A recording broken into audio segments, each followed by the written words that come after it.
My father was completely terrified when he met my boyfriend. I was really anxious for Alan to meet my parents. He was my first boyfriend after a long time. We met at the store where I worked, where he came in looking for running shoes and left with my number. We had been together for just over 2 months, and he was already insisting on meeting my parents. When he finally arrived at our house, my mom greeted him at the door with her usual warmth and gave him a big hug. He thanked her and came in shyly. He was tall, a few years older than me, and had a lot of tattoos. I greeted him with a kiss on the cheek and led him to the dining room, where my dad was already sitting, drinking a beer and messing with something on his phone. But when he looked up and saw Alan, his eyes widened and his mouth dropped slightly. Alan stepped forward and raised his hand to greet him, and my dad just stared at it for a few seconds before slowly lifting his own, like he wasn't sure. I was pretty upset by that reaction. I expected some resistance. He was a protective dad and a retired police officer, but Alan's look clearly made him uncomfortable, and he didn't hide it. I thought that was rude. My mom noticed the awkward silence and quickly stepped in. She told Alan to sit across from my dad at our small 4-person table and told us to go ahead and serve ourselves. During dinner, my mom asked Alan about his family. He said they were immigrants and that he grew up in San Antonio before moving here. My mom let out a surprised sigh and said she loved San Antonio. We had lived there before my father got transferred. From that point on, the conversation got livelier. Between compliments about the food, Alan started to relax and talked with my mom about his life in San Antonio and his job at a car dealership. But while the three of us kept chatting, my dad stayed quiet, poking at his food like he had no appetite. He didn't say a word. Every time my mom nudged him to join in, he'd turn to her looking pale, like he'd seen a ghost, then go back to staring at his plate. When we finished eating, my mom mentioned she had made a special dessert to welcome Alan. Her famous cheesecake, the one I'd spent the whole afternoon running around town to get the exact ingredients for. She excused herself and headed to the kitchen, and I told Alan I'd go help her. I figured leaving the two of them alone might help. Someone had to break the ice. When I got to the kitchen, my mom went straight to check the fridge, and I took the chance to ask her why my dad was acting so weird that day. She said she wasn't sure either, but it might have something to do with some bad news he got that morning. Something about 2 former coworkers from the PD I vaguely remembered. What happened? I asked. 2 of them died last month.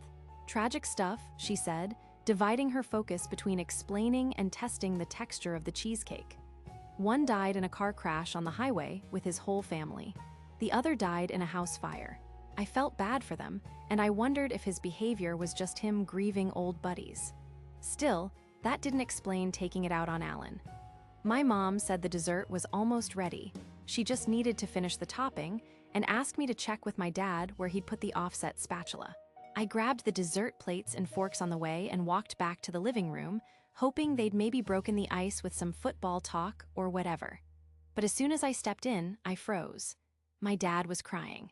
Not just tearing up, crying hard, like I'd never seen before. Alan was still in the same seat, staring at him with a cold, piercing look. I walked over, confused, set the plates down, and asked what was going on. Neither of them looked at me. My dad paused his crying for a second and spoke to Alan. "This is not fair. I was only doing my job," he said, his voice shaking. "I didn't know anything when I arrested you. When you framed me," Alan cut in, his voice sharp and unfamiliar to me, "and I got 15 years for it. I was just following orders," my dad replied, almost begging. Alan grinned, like he'd been waiting for that line. "Every one of them," he said. "Every single one told me you gave the orders. It didn't take long after I played with them." Before Alan could finish, my dad leaned forward, shot me a side glance, and spoke with panic in his eyes. "At least leave my family out of this. They didn't do anything. Did you know my mother killed herself?" Alan said, his voice low and deadly calm. "She couldn't bear to think I'd done the things you accused me of. So I'll have to think about it," he continued, flashing a disturbing smile.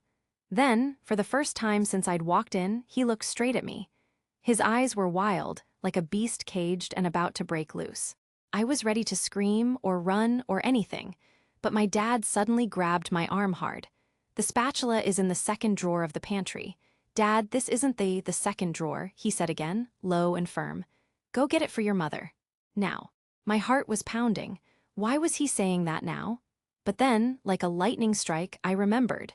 That was where he kept his extra Glock, like the paranoid retired cop he was. I didn't say anything. I turned and walked slowly down the hallway, under Alan's terrifying gaze. As soon as I was out of his sight, I ran to the pantry, past my mom's confused face. The Glock was exactly where I remembered.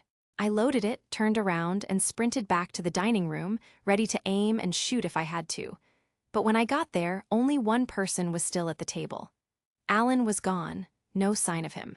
My dad sat still, head hanging low like he'd fallen asleep. But as I stepped closer, I saw he wasn't breathing.